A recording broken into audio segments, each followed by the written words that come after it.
Estamos de volta e hoje o nosso tema é saúde bucal. E quem está comigo é a ortodontista Flávia Rocha. Flávia, a gente estava falando aí dos adolescentes, do siso, etc. Mas além do siso, tem uma coisa que pode acontecer com eles que é um crescimento anormal da mandíbula, né? Exatamente. E isso a gente tem que ficar atento para a gente conseguir reverter esse quadro antes de ter que passar por uma cirurgia ortognática, que é uma coisa muito mais complexa. É um nome difícil. É uma cirurgia que a gente tem que cortar mesmo a mandíbula e a maxila para estar encaixando os dentes de uma forma correta.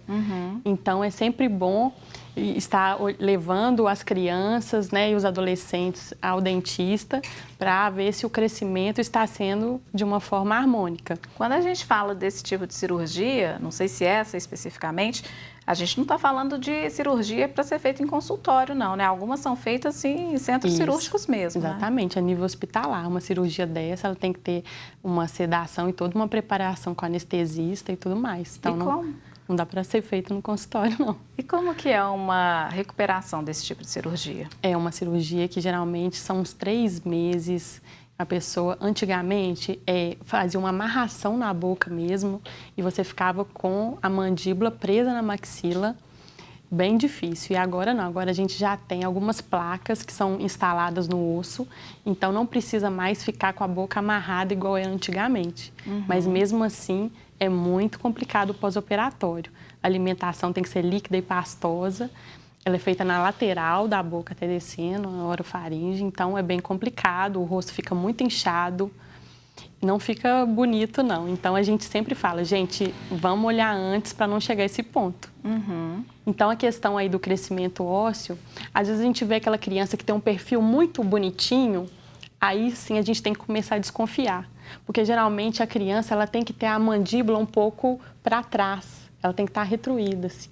Então, o que a gente vê é que pessoas que no futuro vão ter problema, ela começa a ter um perfil muito retinho já criança, e aí a gente já começa a ver que quando começa aquele surto de crescimento, essa mandíbula ela vai avançando para frente.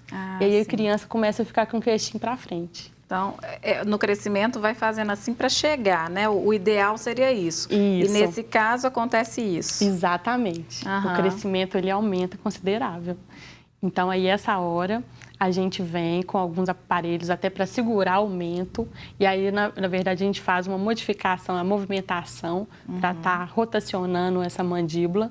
E, em alguns casos, a gente tem que fazer um crescimento da maxila, porque às vezes a gente percebe aquelas crianças que têm uma cara meio triste, meio de cansada e você não vê muita maçã do rosto. Na verdade, é uma falta de crescimento da maxila. Então, em criança, tudo dá para resolver assim, mais fácil. Então, a gente estimula com alguns aparelhos para ter o crescimento da maxila. A maxila é essa parte superior? Exatamente.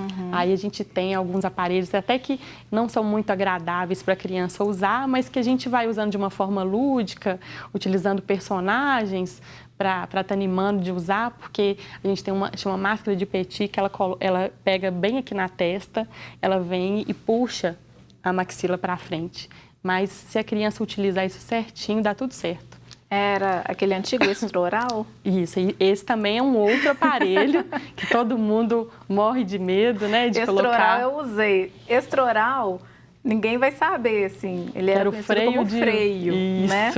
Eu usei, sofri. Isso, mas aí ele já é utilizado para outra coisa. Ele é utilizado para mandar os molares para trás e encaixar os dentes certinho. E você tira e põe ele com facilidade, é só aqui embaixo. Esse outro não, esse é uma máscara mesmo que a criança teria que utilizar.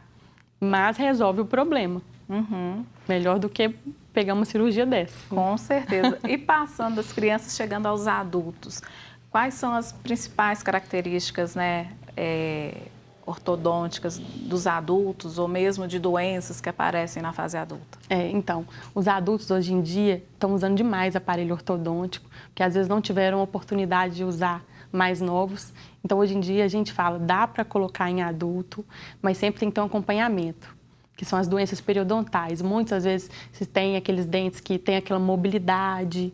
Isso tudo a gente tem que ficar atento, porque aí não dá para fazer movimentos bruscos, porque senão pode realmente estar perdendo os dentes. Então, antes é feito todo um estudo para ver se pode colocar realmente aparelho nos adultos. Mas hoje em dia é muito comum a gente conseguir colocar. E falando de adulto, me recordo de uma coisa, muitas pessoas, hoje adultas, usaram aparelho na adolescência e falaram, mas depois de um tempo volta tudo. Por que acontece isso? Porque não usaram contenção. Após o uso do aparelho, tem que usar a contenção. Em cima a gente usa uma contenção móvel, que é geralmente até um ano e meio, e depois essa contenção pode ser abandonada, porque ainda tem a movimentação óssea com os dentes. Agora embaixo não, embaixo é uma contenção que tem que ser fixa.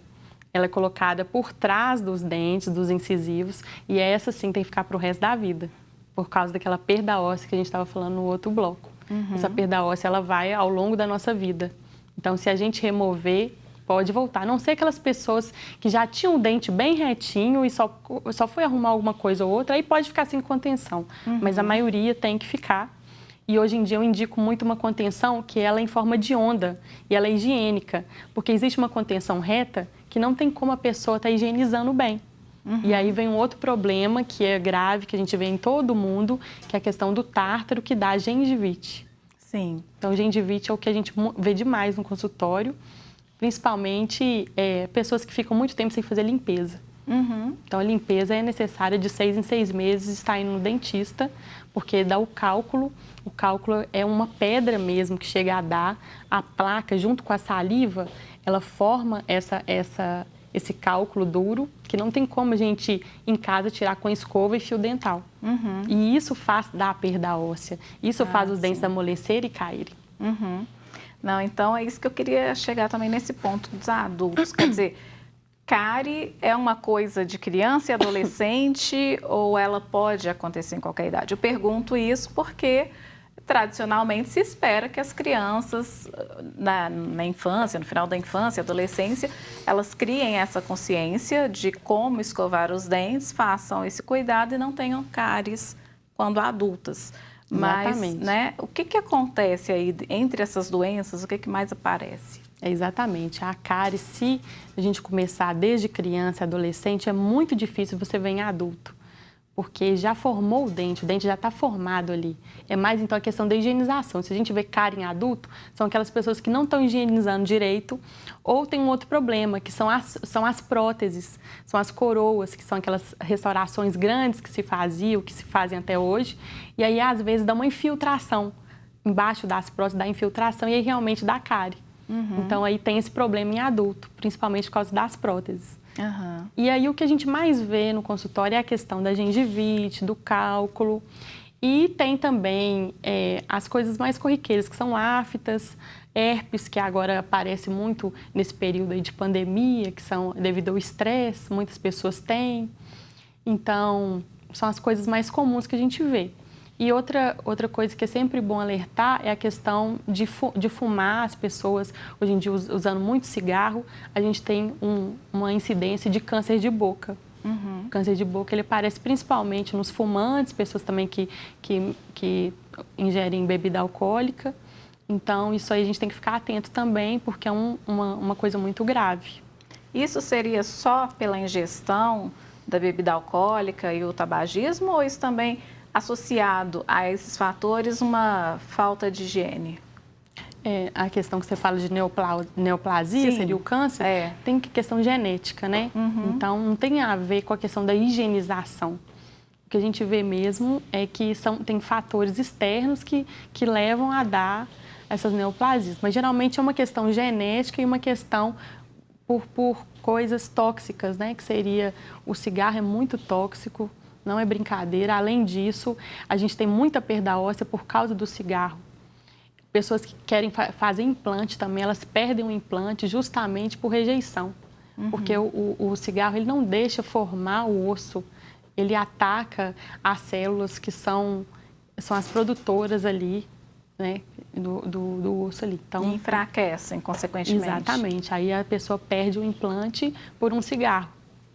Então, isso aí tem que ficar muito atento, parar com esses hábitos para conseguir ter dentes até uma idade mais avançada. Porque, geralmente, eu coloco muita prótese total em pessoas que são fumantes há 30 anos.